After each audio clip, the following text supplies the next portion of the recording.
Good evening. It's Facebook Love number 140. I thought yesterday that maybe I would be feeling better by today and less angry about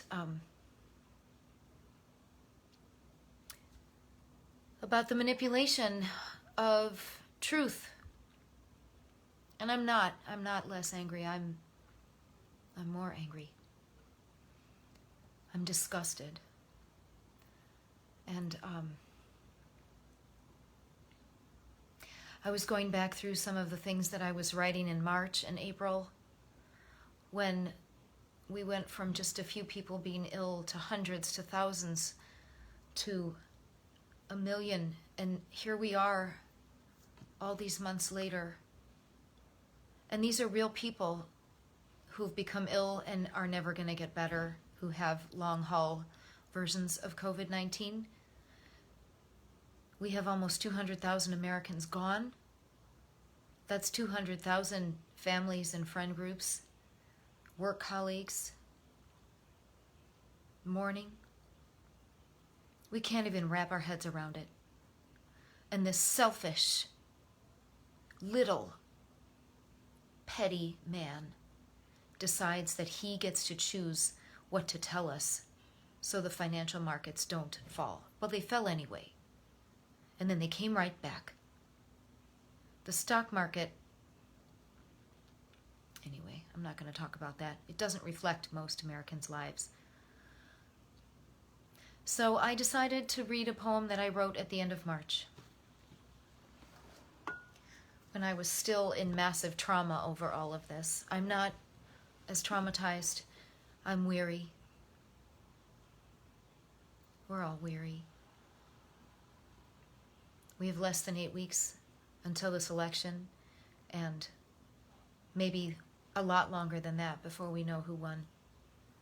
When Bush and Gore ran, just to remind you, we didn't know until December, well into December, who the next president was going to be. So I'm going to read this poem. It's called, Are You Uncomfortable?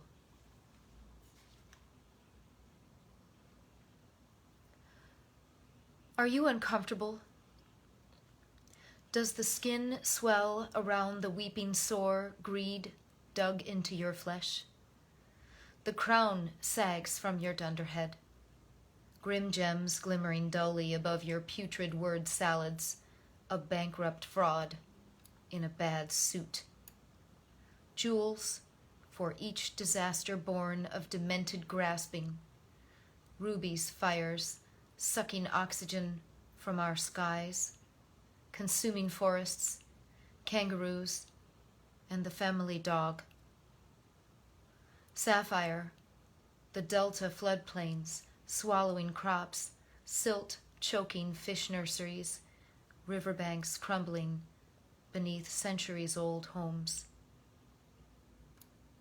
Topaz, its drought and drug-laden sandstorms, forcing desperate migrants into unknown lands, preyed on, unwelcome, starving, crammed into cages and muddy tent camps.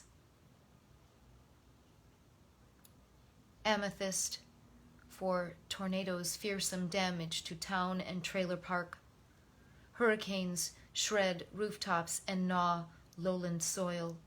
Homes with no address wash into the warming ocean, littered with glacial calves. Emerald, for acid seas suffocating great whales. The reefs bleach as we watch, while toxic algae gases Great Lakes' abandoned shores, drowning coastal creatures.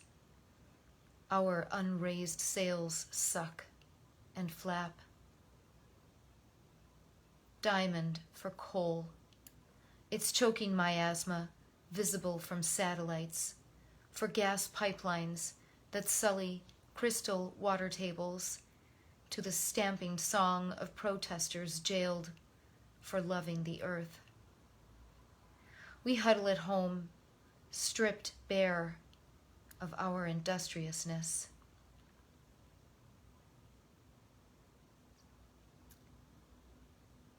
I got lost. Occupation. We huddle at home, stripped bare of our industrious occupations, slowly wakening to your counterfeit contentions. So much winning. We clock those careful plans, unheeded by the feckless impostors you hired, helpless, while we know this was preventable. Entire cities sicken, hospitals overflow, exhausted helpers wilting around us, their numbers pressed past endurance, dwindling, while the virus works its efficient purpose. You strut for the red eye, with no crowds to fill the echo chasing you down, your clownish posse fawning while you play act conductor, a bystander to their squabbling over billion-dollar goodie bags for cronies and Happy Meals for the rest. Shoddy symbol of our follies, we put you where you are. Are we uncomfortable yet?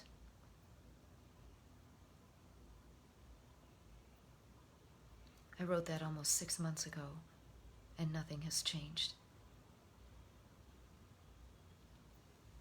This is Facebook Love. I'll see you again.